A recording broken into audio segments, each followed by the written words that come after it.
LDF സർക്കാർ ആരംഭിച്ച സ്ത്രീ സുരക്ഷാ പെൻഷൻ സ്ത്രീകൾക്ക് ഏറെ പ്രിയപ്പെട്ട പദ്ധതി. ആ പദ്ധതിയുടെ ഇപ്പോഴത്തെ അവസ്ഥയെന്ത്? തിരഞ്ഞെടുപ്പിന് മുമ്പ് നിരവധിയായ വാഗ്ദാനങ്ങൾ ജനങ്ങൾക്ക് നൽകിയ UDF അധികാരത്തിലെത്തിയിരിക്കുന്നു.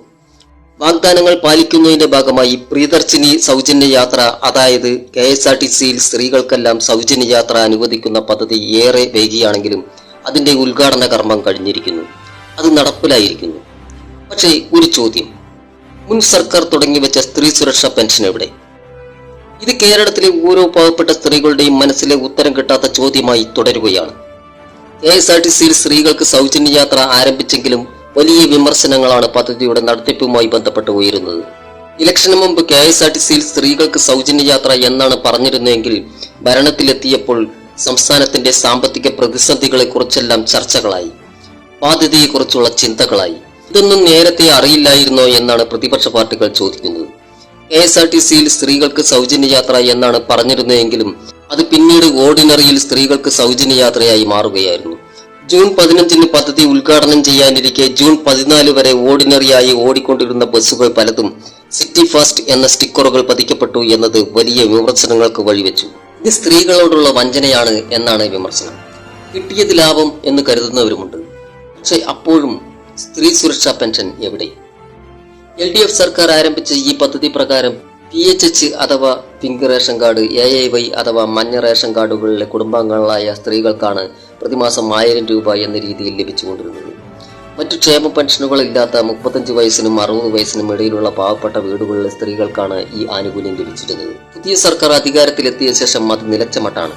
അത് പിന്നെ വന്നിട്ടില്ല.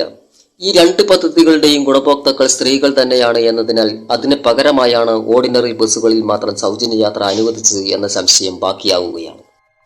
അങ്ങനെയാണെങ്കിൽ ഏകദേശം 18 ലക്ഷത്തിലധികം ഗുണഭോക്താക്കൾ ഉണ്ടായിരുന്നതും വർഷത്തിൽ 2400 മുതൽ 3600 കോടി രൂപ വരെ ചെലവ് വരുന്നതുമായ ഒരു വലിയ പെൻഷൻ പദ്ധതി ഇല്ലാതാക്കിയാണ് 800 കോടി രൂപ മാത്രം ചെലവ് വരുന്ന ഓർഡിനറികളിൽ മാത്രം സൗജന്യ യാത്ര ഏർപ്പെടുത്തിയത് എന്നാണ് പ്രതിപക്ഷത്തിന്റെ വിമർശനം.